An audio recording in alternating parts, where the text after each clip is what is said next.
Hello students, हमने पुरानी class में आपके साथ एसेट लायबिलिटीज़ पर कुछ डिस्कशंस की थी और मैंने वहाँ पर एक पार्ट छोड़ा था गुडविल का। तो मैंने कहा था कि नेक्स्ट लेक्चर में हम गुडविल पर चर्चा करेंगे और एक उसमें टॉपिक था जिसमें मैंने हैशटैग लगवाई थी, दैट इज़ ऑनर्स फंड। तो इन दोनों टॉपिक्स को भी आज लेंगे। उसके साथ साथ कुछ बेसिक टर्म्स हैं जो अकाउंट्स में कैजुअली यूज़ की जाती हैं, उस पर हम डिस्कस करेंगे आज। तो let's have a look over the topic goodwill.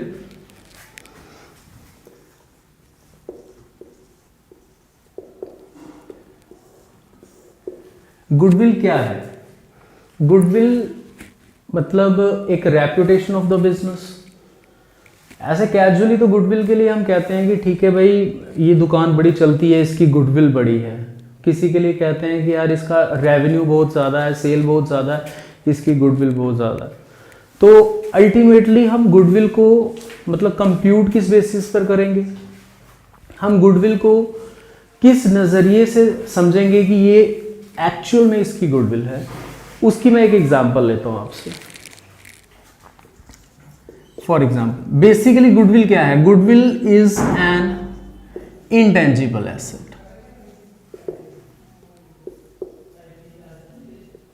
Some people says that it is a reputation of the business. तो डिफरेंट नाम है इसके, बट प्रैक्टिकली गुडविल को हम किस चीज पर, किस बेसिस पर मेजर करते हैं या गुडविल किसको मानते हैं, मैं उसकी बात डिस्कस करूंगा एग्जाम्पल के तौर पर। देखिए, अगर हम किसी बिजनेस की बात करते हैं, कोई भी business, either a small business either a large business, ultimately goodwill उसी की ज्यादा मानी जाती है जिसका रेवेन्यू ज्यादा होता है। रेवेन्यू क्यों ज्यादा होगा? क्योंकि लोग उस पर ट्रस्ट करेंगे। लोग ट्रस्ट करते हैं क्यों? अल्टीमेटली आंसर अगेन घूमकर वही, क्योंकि उसकी गुडविल अच्छी है, क्योंकि उसका प्रोडक्ट अच्छा है। इसलिए एक प्रोडक्ट के बेसिस पर बात करें, उसकी रेवेन्यू के बेसिस पर बात करें, उसकी पर्सनल क्वालिटीज पर बात करें, तो all are known as what? Ends on goodwill. सारी की सारी बातें आ जाकर कहां मिलती हैं? गुडविल पर मिलती हैं। बट एग्जाम्पल के तौर पर हम अकाउंटिंग ट्रीटमेंट वाइज अगर गुडविल की बात करें तो what is goodwill and how goodwill is treated. तो देखिए, ट्रीट करने के तो बहुत सारे मेथड हैं, बट एक बेसिक तरीका मैं आपसे डिस्कस करूंगा आज कि एक शॉप है,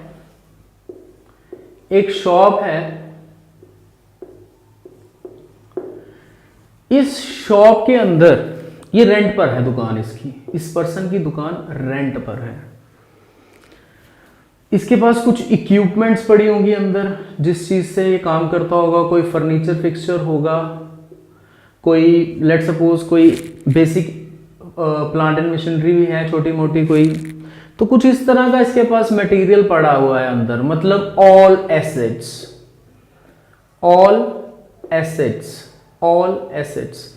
इसके सारे के सारे एसेट्स की जो वर्थ है वो 20 लाख रुपए। हम इसको कहते हैं अपना बिजनेस सेल करोगे? क्या आप अपना बिजनेस सेल करोगे? तो अगर ये आपसे एक्सेस वैल्यू डिमांड करता है, that excess value is known as what? Goodwill. Suppose to भी मैंने यहां एग्जांपल लिखी कि इसकी सारे एसेट्स की टोटल वैल्यू कितनी है? 20 लाख रुपीस है। अगर इसके एसेट्स की टोटल वैल्यू 20 लाख रुपीस है तो हम इसको 20 लाख रुपीस पे करते हैं तो मींस नो गुडविल। लेकिन अगर हम इसको 20 लाख से एक्सेस पे करते हैं तो हम इसको 20 लाख की चीज के 25 लाख क्यों देंगे? क्योंकि हमें पता है कि जो ये चीजें बना रहा है या जो भी ये चीजें इसके पास पड़ी हुई हैं, इन चीजों से अगर हम कोई भी बिजनेस करते हैं, जिस तरह का बिजनेस ये कर रहे हैं, तो उसकी वैल्यू हमें एक्सेस मिलेगी। मतलब अगर हम नॉर्मल कोर्स ऑफ बिजनेस करते हैं, खुद मतलब सामान लेते हैं, खुद ही बनाते हैं, खुद ही सब कुछ करते हैं, तो हमारा जो सेल रेवेन्यू है, let suppose it should be 60 lakh, let suppose. लेकिन अगर हम इसके बिजनेस यूनिट को टेक ओवर करके काम करते हैं तो हमारा जो रेवेन्यू है मार्केट में, जो हमारा सेल है या कुछ भी है, that will be in 1.5 crore और whatever be the amount more than this. अगर हमें एक्सपेक्टेड है कि हमारा बिजनेस इसको वेंचर को टेक ओवर करने के बाद बढ़ सकता है, तो हम उसके लिए इसको एक्सेस पैसे देने को भी तैयार हो जाते हैं कि उसके एसेट की वैल्यू अगर 20 लाख है तो हम उसको एक्सेस दे देंगे, 5 लाख एक्सेस में पे कर देंगे। वो 5 लाख एक्सेस में क्यों पे कर रहे हैं? क्योंकि हमें पता है वो एक्सेस पे करने से हमारा रेवेन्यू एनहांस कर जाएगा। अगर हमारा रेवेन्यू एनहांस करेगा तो हमारा प्रॉफिट बढ़ेगा। तो उस प्रॉफिट को बढ़ाने के लिए मुझे ये एसेट्स उसकी वैल्यू से एक्सेस वैल्यू पर खरीदने पड़ते हैं। तो वो जो एक्सेस वैल्यू मैं पे करता हूं, उस वैल्यू को मैं क्या नाम देता हूं? गुडविल।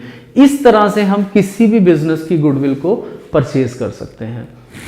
तो आपका क्वेश्चन राइज होता है, सर किसी की रेपुटेशन को थोड़ी खरीदा जा सकता है? नहीं खरीदा जा सकता, लेकिन हम रेपुटेशन ऑफ बिजनेस को परचेज करते हैं, किसी पर्सन की रेपुटेशन को नहीं परचेज करते। अब उस बिजनेस को टेक ओवर किया, उसकी एक्चुअल वर्थ से ज्यादा पैसे पे करके द एक्सेस मनी पेड, जो एक्स्ट्रा मनी मैंने पे की है, that value is known as what? Goodwill of the business. उसको मैं गुडविल कंसीडर करता हूं। तो मेरा लास्ट टॉपिक यही था। गुडविल को मैंने लास्ट लेक्चर में एक्सप्लेन नहीं किया था क्योंकि क्लास का टाइम लिमिटेड था। तो ड्यूरिंग दिस लेक्चर मैंने आपको गुडविल का एक्सप्लेन कर दिया है कि goodwill is an intangible asset. Thereafter उसकी वैल्यूएशन किस तरह से की जाती है, कैसे पता चलता है कि इसकी गुडविल कितनी है कितनी नहीं है, and that are the results. अच्छा, इसके बाद गुडविल के बाद हमारा एक और टॉपिक था ओनर्स फंड। ओनर्स फंड मैं इसको मिटा लेता हूं।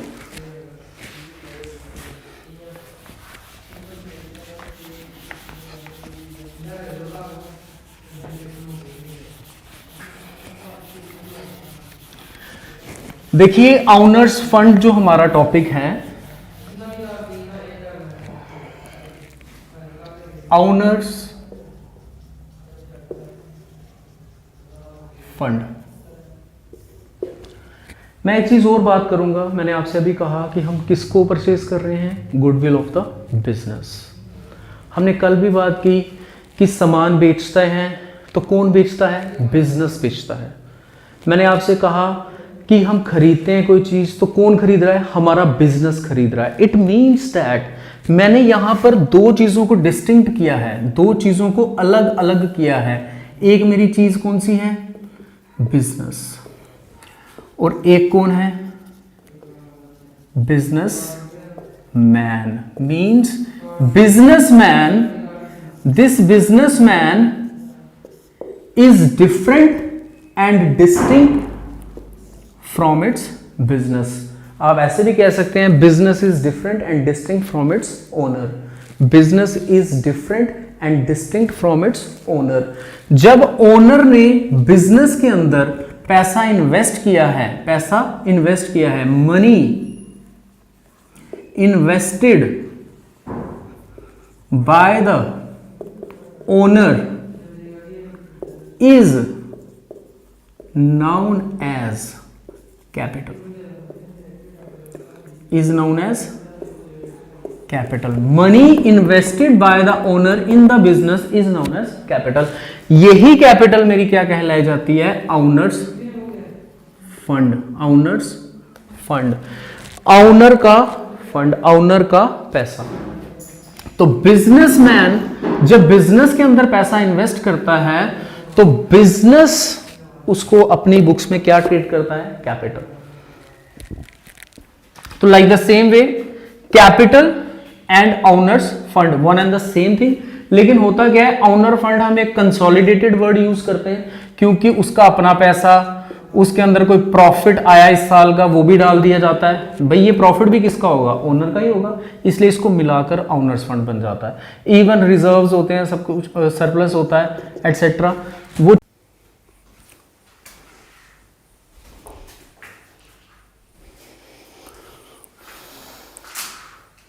ओके, तो हम बात कर रहे थे money invested by the owner is known as capital.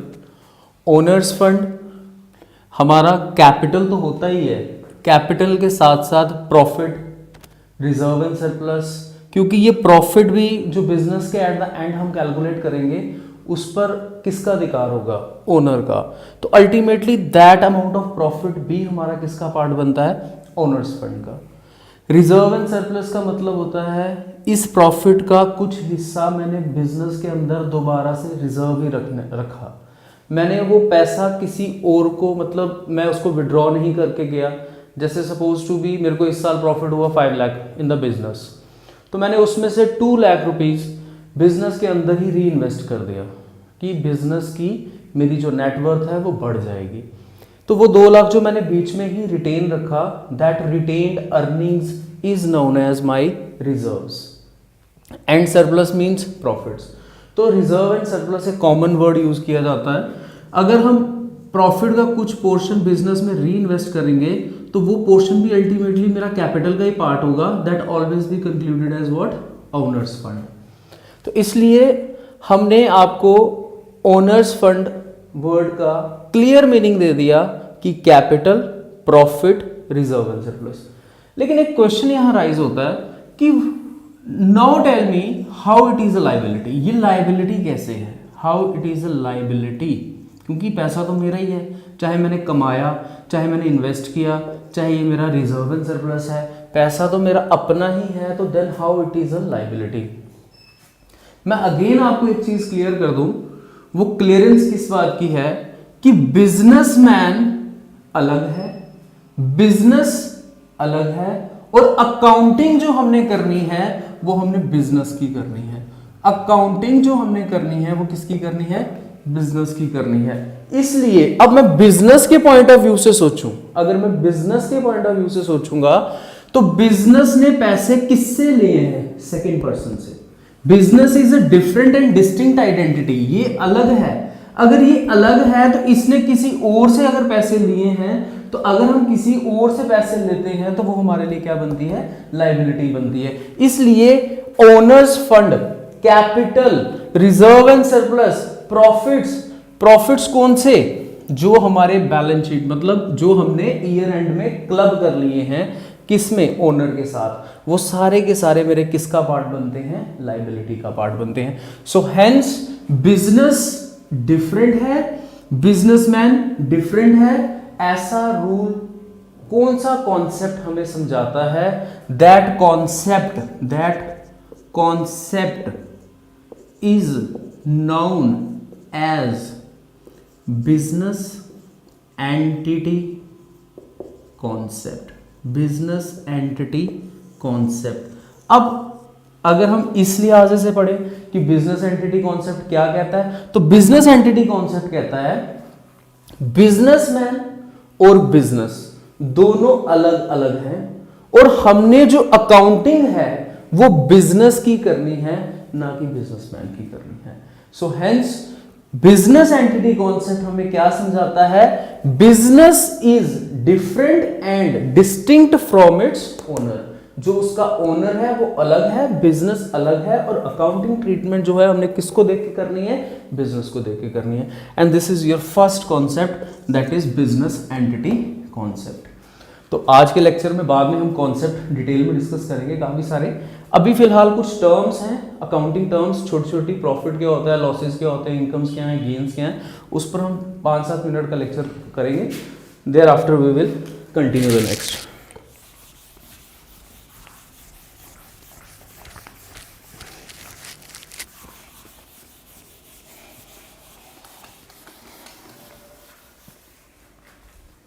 अभी हमने थोड़ी देर पहले पढ़ा एक कॉन्सेप्ट एसेट्स। मैंने आपसे कहा जब भी हम कोई चीज खरीदेंगे जिसकी कोई इकोनॉमिक वैल्यू हो, तो जिसको हम कन्वर्टिबल इनटू कैश कर सके, तो that are all are my assets. ऐसी चीज हमने पढ़ी। लेकिन इसके साथ साथ एक छोटी सी चीज और भी है, उसका नाम है गुड्स। मीन्स सर आपने तो पढ़ाया कि कार जो है वो मेरा एक एसेट है। वेरी गुड, कॉन्सेप्ट यहीं से हम शुरू करेंगे। तो कार मेरा क्या है, एसेट। लेकिन अगर मैं मारुति सुजुकी कंपनी की बात करूं, that is a manufacturer of car company, तो वो उसके लिए जो कार है वो क्या है, गुड्स है। गुड्स मतलब सामान, मतलब मैं गुड्स टर्म उस चीज के लिए यूज कर रहा हूं जो मैंने परचेज तो की है, जो मैंने परचेज की है only for the purpose of sale, only for the purpose of sale. अगर मैं गाड़ियों की किसी कंपनी की बात करूं तो वो गाड़ियां बनाते हैं सिर्फ और सिर्फ किस पर्पस के लिए? सेल के पर्पस के लिए। इसलिए उनके लिए ये चीज क्या है? गुड्स है। और हमारे लिए ये चीज क्या है?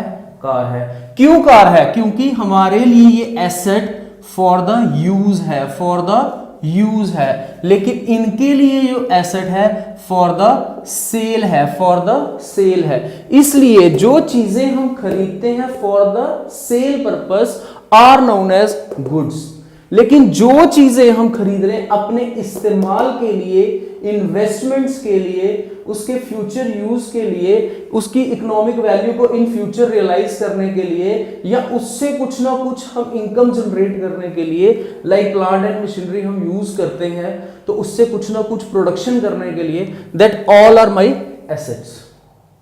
लेकिन अगर मैंने वो चीज खरीदी है सिर्फ और सिर्फ बेचने के लिए तो वो मेरे लिए क्या है? That is always be my goods.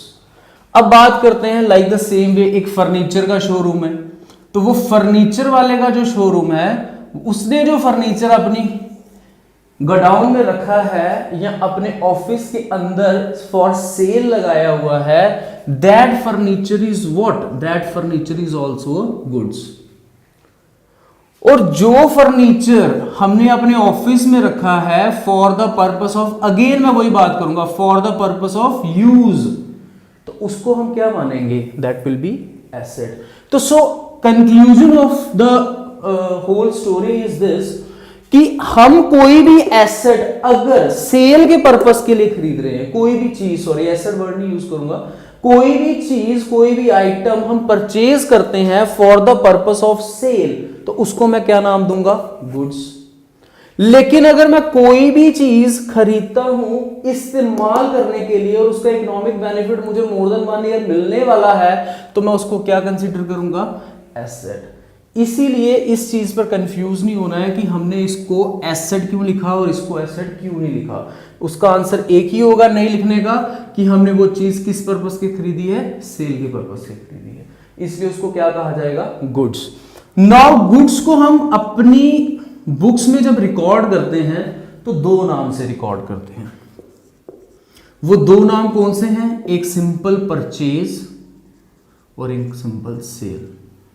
मतलब जब भी हम परचेज करते हैं, जब भी हम परचेज करते हैं गुड्स को, तो हम उसको नाम दे देंगे परचेज अकाउंट, और जब भी हम इन गुड्स को बेचेंगे तो हम इनको नाम दे देंगे सेल अकाउंट।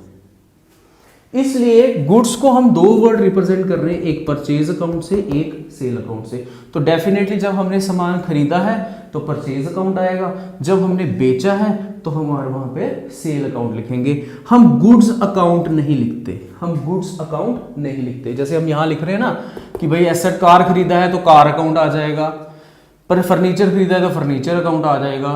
लेकिन अगर यहां कार खरीदी है हमने बेचने के पर्पस के लिए, तो ये कार हमारी क्या बन गई? गुड्स। तो हम वहां पे गुड्स अकाउंट मेंशन नहीं करेंगे, हम वहां पर सिर्फ और सिर्फ कौन सा अकाउंट मेंशन करेंगे? Purchase account. और अगर बेच रहे हैं तो सेल अकाउंट।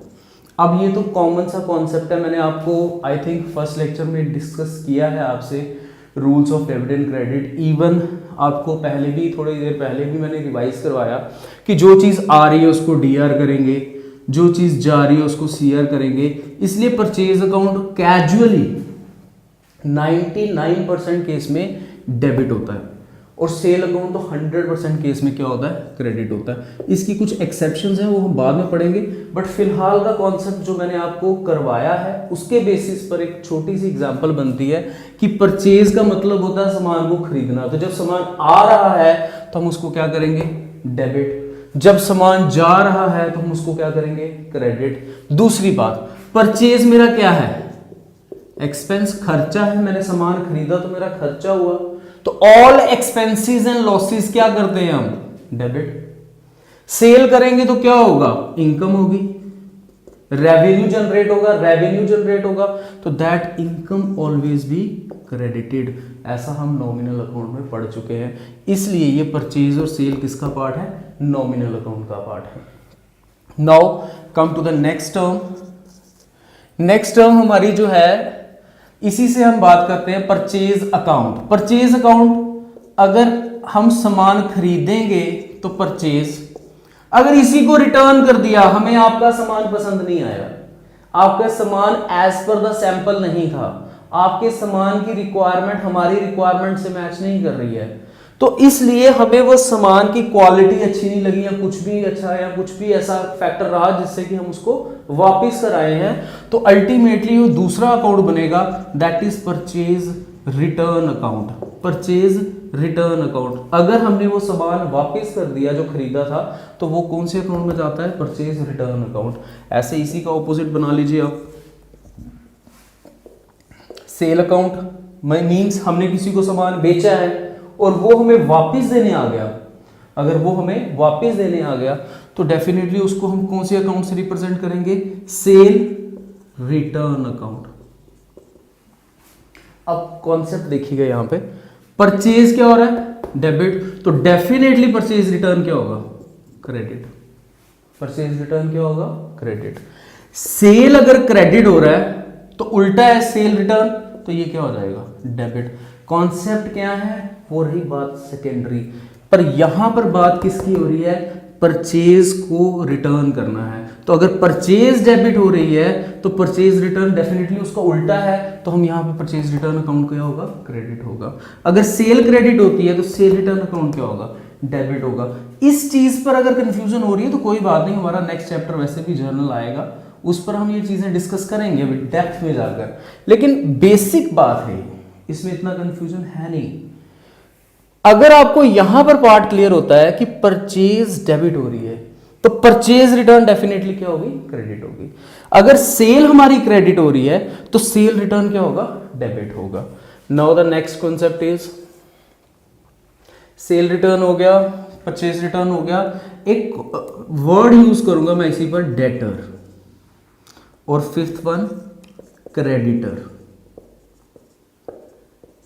देखिए who is a debtor, who is a creditor, ये चीज डिस्कस हो चुकी है, फिर भी अगेन एक्सप्लेन करेंगे। जब डेटर वो है जिस पर्सन को हम क्रेडिट पर सेल देंगे, क्रेडिट पर सेल क्या करेंगे, गुड्स। जब हम किसी पर्सन को सामान उधारा देते हैं तो उस पर्सन को क्या कहा जाता है, debtor. Debtor is a person जिसको हम उधार पर सामान बेचते हैं। क्रेडिटर कौन हुआ, like the same way, credit पर जिससे हम परचेज करेंगे, हम जिससे क्रेडिट पर परचेज करेंगे, क्रेडिट पर परचेज करेंगे क्या, गुड्स। अगर हम उधार पर सामान बेचते हैं तो उस पर्सन को डेटर कहते हैं, अगर हम उधार पर सामान खरीदते हैं किसी पर्सन से तो उस पर्सन को हम क्रेडिटर कहते हैं। इसलिए डेटर और क्रेडिटर, इसका तो सिंपल सा कॉन्सेप्ट है, D for debtor, D for debit, C for creditor, C for credit. Means debtor हमेशा डेबिट होते हैं, क्रेडिटर हमेशा क्रेडिट होते हैं। क्यों, क्योंकि डेटर मेरा एसेट है और एसेट हमेशा डेबिट होते हैं, क्रेडिटर मेरी लाइबिलिटी है इसलिए हमेशा क्रेडिट होते हैं। तो ये हमारा कॉन्सेप्ट है। इसके साथ साथ अटैच्ड है, डेटर और क्रेडिटर के साथ एक छोटी सी चीज और अटैच है, उसको मैं इस पार्ट में कवर कर रहा हूं, सिक्स्थ पार्ट बिल रिसीवेबल, और सेवंथ पार्ट इसी का आएगा बिल्स पेएबल। देखिए बिल रिसीवेबल और बिल पेएबल क्या चीज है, होता क्या है, बेसिकली होता क्या है मैं आपको क्लियर करूं। बिल रिसीवेबल क्या होता है, बिल पेएबल क्या होता है, उस चीज के बारे में आपको थोड़ा क्लियर कर दूं। ये डेटर है, ये मिस्टर डेटर है, एग्जाम्पल के लिए मैं बात करता हूं, ये मिस्टर डेटर है। अब ये मिस्टर डेटर हमारे पास आए, इन्होंने कहा कि हमें और उधारा सामान चाहिए। डेफिनेटली आपने कहा होगा कि हमें चेक दे दीजिए तो सामान ले जाइए हमसे। इन्होंने कहा चेक की तरह ही मैं एक डॉक्यूमेंट आपको देता हूं जिस डॉक्यूमेंट का क्या नाम है, बिल रिसीवेबल। क्या ये चेक की तरह ही है बिल रिसीवेबल? यस। क्यों? हम तो कैजुअली चेक वर्ड यूज करते हैं, चेक ही देते हैं, चेक ही लेते हैं बिजनेस में, लेकिन bill receivable is also negotiable instrument like cheque. जैसे चेक एक नेगोशिएबल इंस्ट्रूमेंट है, like the same way bill receivable भी एक नेगोशिएबल इंस्ट्रूमेंट है। तो हम बिल रिसीवेबल उनसे ले लेते हैं। Bill receivable is also a kind of document जिसमें क्या लिखा होता है, मैं आपको थोड़ा क्लियर कर दूं। मैंने आपसे इतने पैसे उधारे लेने हैं क्योंकि मैंने आपको इतना सामान दिया था और आप मुझे इतनी तारीख को इतने पैसे दे देंगे। तो अल्टीमेटली इस बिल को किसने बनाया होगा? मैंने ही बनाया होगा ना, क्योंकि मैंने उससे पैसे लेने हैं। तो अगर मैं इस बिल को बना रहा हूं तो इसको साइन कौन करेगा? जिसने मुझे पैसे देने हैं, मींस डेटर इस पर साइन करेगा। तो डेटर इस पर साइन करके अपनी एक्सेप्टेंस दे देगा कि हाँ मैंने आपके इतने पैसे देने हैं। That document is known as what? Bill receivable. That document is known as what? Bill receivable. मैंने बनाया है कि मैंने तुमसे, मतलब तुम मतलब डेटर, मैंने डेटर से इतने पैसे लेने हैं क्योंकि मैंने उसको ये सामान दिया था, इतनी तारीख को मुझे इतनी अमाउंट का पेमेंट आपने करना है। और उस पर डेटर अपने एक्सेप्टेंस देता है और वो एक्सेप्टेंस से ये कन्वर्ट हो जाता है किसमें? बिल रिसीवेबल्स में। तो अब ये तो बड़ा कॉमन सा फंडा है, एक इंग्लिश का टर्म भी है कि आप कह सकते हो कि भाई जिसने ये लेना है उसके लिए ये बन गया बिल रिसीवेबल और जिसने देना है उसके लिए ये क्या बन गया? Bill payable. अब डेटर के लिए यही बिल क्या कहलाया जाएगा? Bill payable. और मेरे लिए ये क्या कहलाया जाएगा? Bill receivable. तो डेफिनेटली बिल रिसीवेबल कैजुअली हमें किससे आना है? डेटर से। तो बिल पेएबल हमें किससे आना है? क्रेडिटर से। सॉरी, बिल पेएबल मींस मैंने देना है, पे करना है। तो मैंने किसको पे करना है? क्रेडिटर को। क्रेडिटर को क्यों पे करना है? लाइक द सेम वे, अगर मैंने उधार पर सामान खरीदा तो मैंने उसको बिल पे करना है। अगर उसने उधार पर सामान मुझसे खरीदा होगा तो वो मुझे बिल देगा, तो मेरे लिए वो रिसीवेबल बन जाएगा। इसलिए डेटर के केस में बिल रिसीवेबल होता है, क्रेडिटर के केस में बिल पेएबल आता है। तो हेंस डेटर अगर डेबिट हो रहे हैं तो बिल रिसीवेबल भी क्या होंगे? डेबिट ही होंगे। बिल पेएबल भी क्या होंगे? क्रेडिट होंगे। This is the concept of bill receivable, bill payable. लेकिन इसके साथ मुझे जो 8th टर्म आपको डिस्क्राइब करनी है और 9th, मुझे उसके लिए ये कॉन्सेप्ट हिट करना पड़ा। वो क्यों?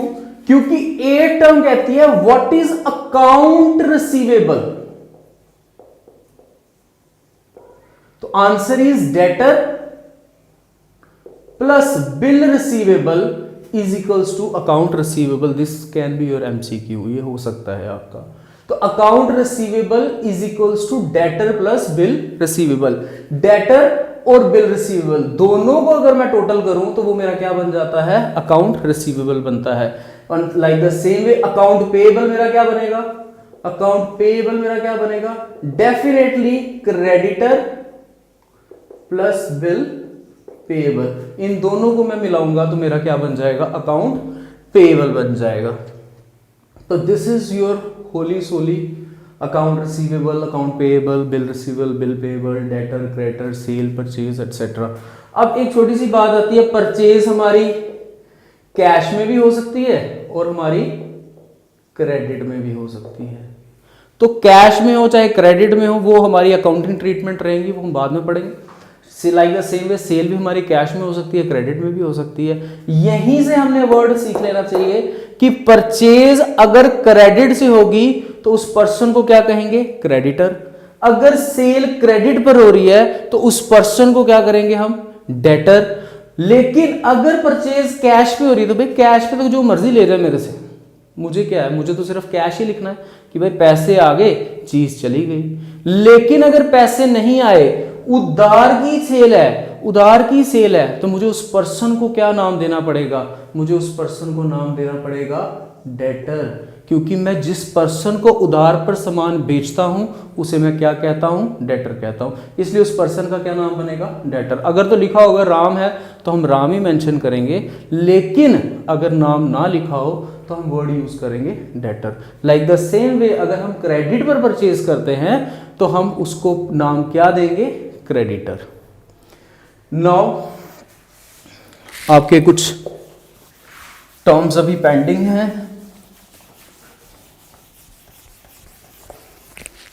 आपका जो नेक्स्ट टर्म है दैट इज अ स्टॉक, जिसको हमने इन्वेंट्री भी पढ़ा था, गुड्स अनसोल्ड भी पढ़ा था, remain unsold during the year, उस पर थोड़ी सी चर्चा करेंगे, उसकी क्लासिफिकेशन देखेंगे। स्टॉक जिसको हम इन्वेंट्री भी बोलते हैं, इसको हम goods remain unsold during the year,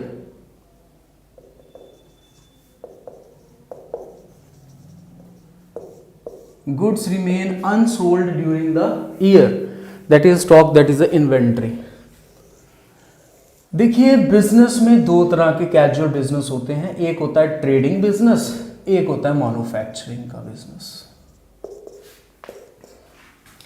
अब जो ट्रेडिंग बिजनेस है वो जब शटर खोलता है ना साल के पहले दिन, तो देखता है मेरे अंदर ये सामान पड़ा हुआ है, तो वो सामान उसका कहलाया जाता है ओपनिंग स्टॉक। और जब वो शटर क्लोज करेगा साल के एंड में, चाहे एक दिन के एंड में, जो क्लोजिंग के टाइम पर हमारे पास स्टॉक पड़ा होगा that always be known as closing stock.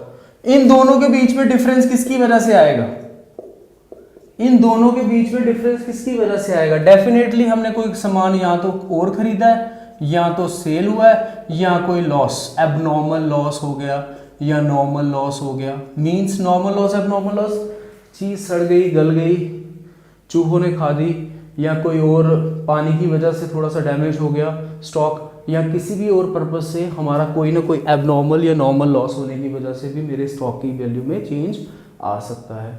तो डेफिनेटली बेसिक रीजन तो परचेज सेल ही होता है। वाई, अगर मेरे पास 10,000 का सामान पड़ा था, मैंने 50,000 की और परचेज की, लेकिन शाम तक सिर्फ 30,000 ही बिक पाया, तो डेफिनेटली 30,000 स्टॉक रह गया, जहां की ओपनिंग में कितना था 10, और इवनिंग मतलब क्लोजिंग के टाइम पे कितना हुआ, दैट इज योर 30। तो डिफरेंस किसकी वजह से आता है, परचेज सेल, एबनॉर्मल लॉस और एनी नॉर्मल लॉस। ओके, अगर मैन्युफैक्चरिंग की बात करें तो सबसे पहले मैन्युफैक्चरर क्या खरीदता है, रॉ मटेरियल खरीदता है, तो उसके पास स्टॉक ऑफ किसका आता है, रॉ मटेरियल का आता है, और एंड में क्या करता है, वो गुड्स को बना देता है, तो उसको हम कहते हैं स्टॉक ऑफ फिनिश्ड गुड्स। कौन से गुड्स, फिनिश्ड गुड्स।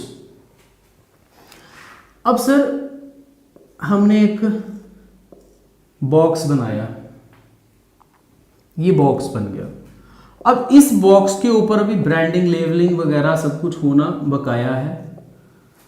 अब ये आधा अधूरा बना है, पहले तो सिर्फ एक रॉ मटेरियल था हमारे पास, समझ रहे हैं, ये क्या है मेरा रॉ मटेरियल। अभी मैंने सिर्फ एक आप कह लीजिए कार्डबोर्ड टाइप लिया है मैंने, जिसको हम बोलते गत्ता लिया है, रॉ मटेरियल है हमारे पास, हमने उससे बॉक्स बनाया है, that is finish goods.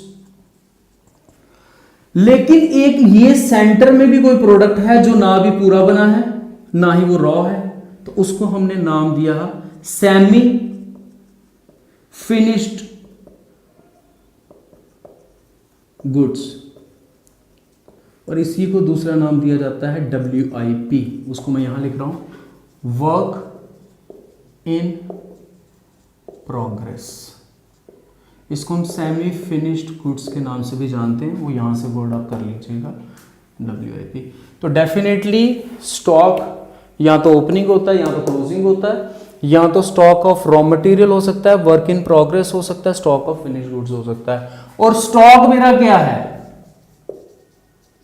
Asset है, इसलिए इसका बैलेंस क्या होगा, डेबिट। इसका बैलेंस क्या होगा, डेबिट। तो ये हो चाहे ये हो इनमें से कोई भी वर्ड आ जाए तो हमने उसको सिर्फ और सिर्फ क्या करना है, डेबिट करना है। ये चीजें ध्यान रखें। तो this is the topic of stock.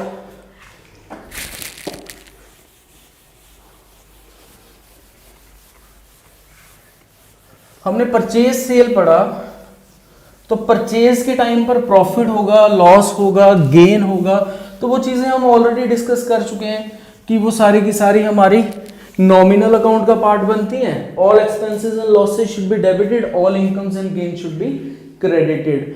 तो बट एक छोटा सा टॉपिक है मेरा बीच में एक बचा हुआ, डिस्काउंट का। इसके बाद मैं एक इंपॉर्टेंट कॉन्सेप्ट शुरू करूंगा। डिस्काउंट, बेसिकली डिस्काउंट क्या है? या तो आप पे करने वाले हैं या तो आप रिसीव करने वाले हैं। तो अगर आप किसी को डिस्काउंट दोगे तो आपके लिए नुकसान है, तो डेफिनेटली आप उसको क्या कर दोगे, डेबिट। लेकिन अगर आप डिस्काउंट रिसीव कर रहे हो किसी से, आपके लिए इनकम है, तो इनकम को आप क्या करोगे, क्रेडिट।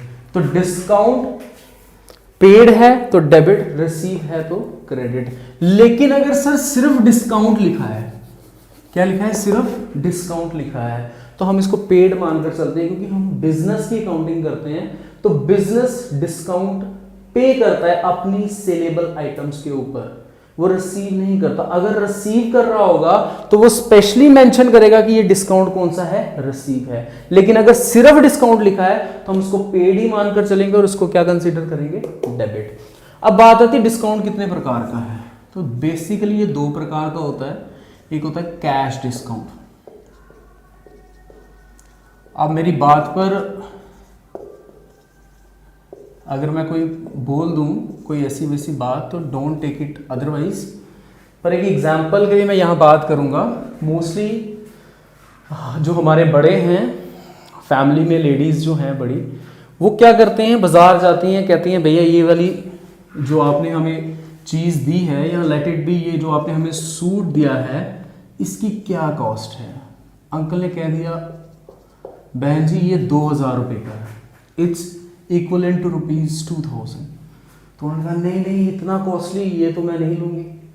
नहीं चलो आपको सस्ता कर देंगे, इस पर 20% का डिस्काउंट है, दैट मीन्स 400 रुपीज। आपको ये 1600 रुपये का लग जाएगा, आपको ये 1600 रुपये का लग जाएगा। तो आपके जो